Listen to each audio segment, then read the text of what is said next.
திருச்செந்தூர் முருகன் கோயிலில் எந்த மாதமும் இல்லாத அளவுக்கு உண்டியல் தொகையில் 9 நாடுகளைச் சேர்ந்த 1234 வெளிநாட்டு கரன்சிகள் கிடைத்துள்ளன. முருகன் பெருமானின் அறுபடை வீடுகளில் 2ஆம் படை வீடாக திருச்செந்தூர் விளங்குகிறது.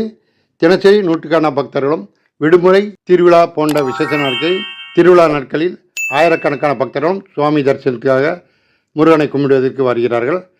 தமிழகத்தில் உள்ள பழம்பெரும் கோயில்களில் இந்த கோயில் முதன்மையானது.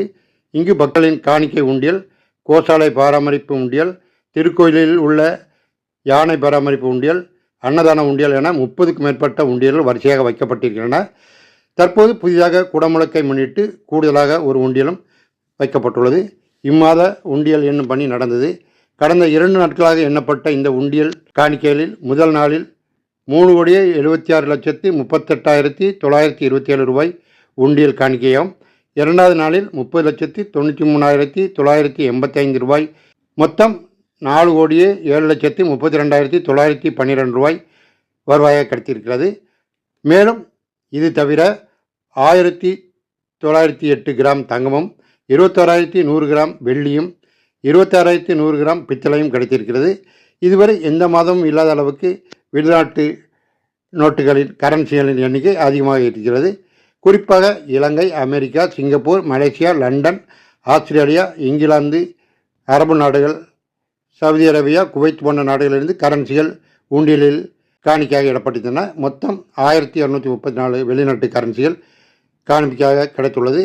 இந்த உண்டியலில் செல்லாது என்று அறிவிக்கப்பட்ட 500, 1000 ரூபாய் தாள்களும் தற்போது புழக்கத்தில் இல்லாத 2000 ரூபாய் நோட்டுகளும் அதிகமாக கிடைத்துள்ளது என்பது குறிப்பிடத்தக்கது. ஒடிஷா மாநிலமான மதுபான உற்பத்தி நிறுவனம் பவுதா டிஸ்டிலரிஸ் பிரைவேட் லிமிடெட் நிறுவனத்தில் வருமான வரி அதிகாரிகள் 10 நாட்களாக சோதனை நடத்தினார்கள். இந்த 10 நாட்கள் சோதனையில் கிடைத்த பணம் எல்லாத்தையும் எண்ணுவதற்கு 36 இயந்திரங்கள் மற்றும் வங்கி ஊழியர்கள் பயன்படுத்தப்பட்டுள்ளனர். நாட்டின் மிகப்பெரிய வருமான வரி சோதனையாக இது காணப்படுகிறது. 10 நாட்களில் நடந்தது. 10 நாட்களில் அதிகாரிகள் கிடைத்த பணம் 356 கோடிகள். உணவு கழிவு என்பது சுற்றுச்சூழல் மற்றும் உலகளவைய உணவு பாதுகாப்பு இரண்டையும் பாதிக்கும் ஒரு முக்கியமான பிரச்சனை. ஒவ்வொரு ஆண்டிலும் மில்லியன் கணக்கான டன் உணவுகள் வீணாக்கப்படுகிறது. இது பசுமை வில்ல வாயு வெளியேற்றம், வளங்களை வீணடித்தல் போன்றவற்றுடன் இல்லாமல் நிதி இழப்பையும் மக்களுக்கு உருவாக்குகிறது. அதிலும் உணவில்லாமல் பலர் வாடுகின்ற சூழலில் இப்படி உணவை வீணடிப்பது மிகப்பெரிய குற்றமாக கருதப்படுகிறது. இந்தியாவில் பலர் ஒருவேளை உணவுக்கே அல்லாடுகிறார்கள். பட்டினி நாடுகள் பட்டியலில் முதல் வரிசையில் இந்தியா இடம்பெற்றிருக்கிறது என்று ஐக்கிய நாடு சபை கூறியிருக்கிறது. உணவை வீணடிக்கும் நாடுகள் பட்டியலில் அதே இந்தியா 2வது இடத்தில் இருக்கிறது என்பது வேடிக்கையாக இருக்கிறது. இதற்கு முதல் இடத்தில் சீனா இருக்கிறது. இந்தியாவிற்கு அடுத்தாற்போல் America, Japan, Germany, France, England, Russia, Spain, Australia என்பவை முதல் 10 நாடுகளில் வரிசைக்கிரமாக இருக்கிறது. உணவை வீணாக்குவதற்கு பல காரணங்கள் கூறப்படுகிறது. பல்வேறு கலாச்சாரம், பொருளாதாரம் போன்றவற்றில் சில நாடுகள் அதிக அளவு உணவை வீணாக்குகிறது. பணக்கார நாடுகளில் அதிகமாக கொள்முதல் செய்வதும், அதிகமாக நுகர்வு விகிதங்களில் மற்றும் கடுமையான உணவு தர கட்டுப்பாடுகள் இருப்பதனால் உணவு வீணாகிறது. ஆனால் ஏழை நாடுகளிலோ விநியோகம் செய்வதில் உள்ள குறைபாடுகள், திறமையற்ற பொறுப்பற்ற அரசு அலுவலர்கள் மற்றும் சரியான சேமிப்பு கட்டமைப்பு இல்லாதனால் உணவுப் பொருள் வீணாகிறது என்று கூறப்படுகிறது. உணவை வீணாக்குவதில் முதலிடத்தில் உள்ள சீனா 91 மில்லியன் டன்கள் உணவுப் பொருளை வீணாக்குகிறது. 2ஆம் இடத்தில் உள்ள இந்தியா 68 மில்லியன் டன் உணவுப் பொருட்களை வீணாக்கிறது என்று புள்ளிகள் விவரமாக கூறுகின்றன.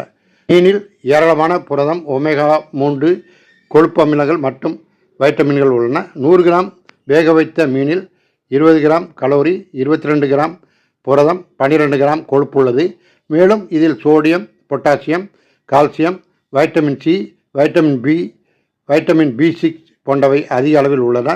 அனைத்து மீன்களிலும் புரதம், வைட்டமின்கள் மற்றும் தாதுகள் நல்ல ஆதாரங்களாக கிடைக்கின்றன.